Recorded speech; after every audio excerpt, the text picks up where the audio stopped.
hello xua đây ba miền hộp ngang nhau mình hao pê mau hao pê mau tay ăn bàn hào cùi màu đi bà cái đây to thế đây ba suốt ba mắm mơn cầm pơ quan lô ấy chua pê bơ tôi chọn là hao bằng không cần làm gì vậy mày à lia cái gì một hả à lia đấy một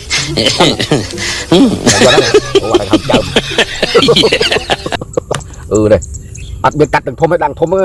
xi một đông một xi một giật ùi qua phải giật là cái bụi cắt rồi nè đạo của tôi ông tâm luận chuyện mùi mưa mình bảo bố ơi bữa tổ tấn đồ cơ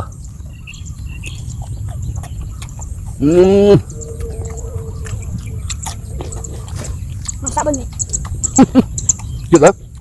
chưa được đã đó nồi một nào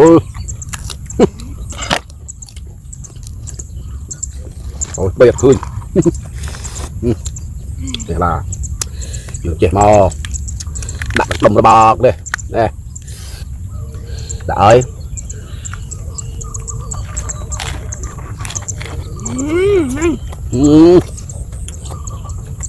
này muốn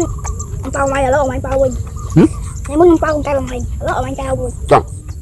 có không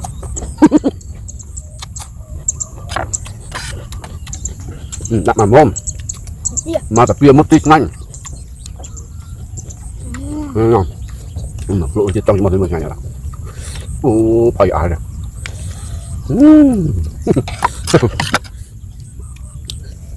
xong có thấy mùi xong có thấy mùi đang thì có này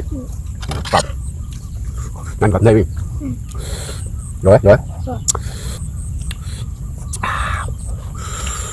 đầu màu hơi quá đẹp này đau luôn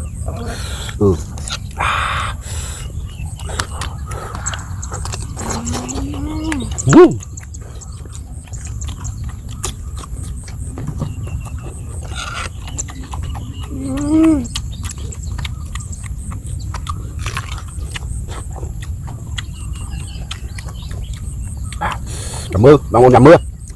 bài thuộc mưa đang ọt, đi nào về? Đã thằng lốc đỏ, đỏ thuộc không? đi sao nó nè, mày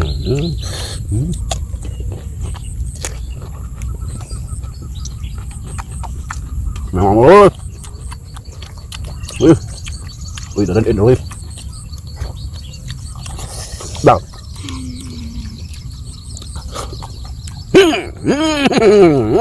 Cái trong bằng thơm ấy à phải à cái làm thay mà không đấy không hết mình có giá tiền không có giá tiền nói nữa nói chọc bông bia bông bia chưa bông bia hợp đấy không hợp đấy không các bạn ơi làm ô chả mơ đó ngâm bên nào pe hộp còn bây giờ đó ba mươi đó này chả mơ lắm em suy chụp mua đô đây đã chạy mà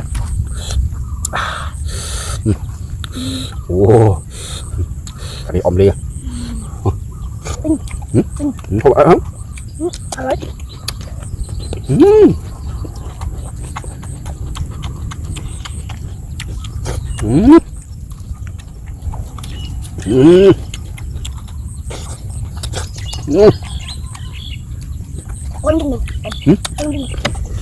ông chấp đấy có cho nhỉ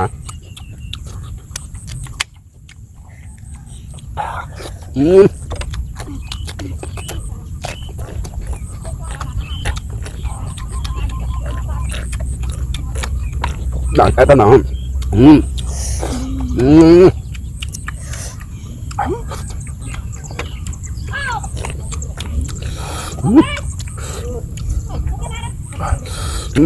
ôi chặt chim vô Này đi. ừ ừ ừ rồi rồi ừ ừ đó sạch sạch Bên kia ở đâu ấy? sạch sạch nè đó nhá ông chẳng ăn anh nói ông ra đây nấu không không ông bye bye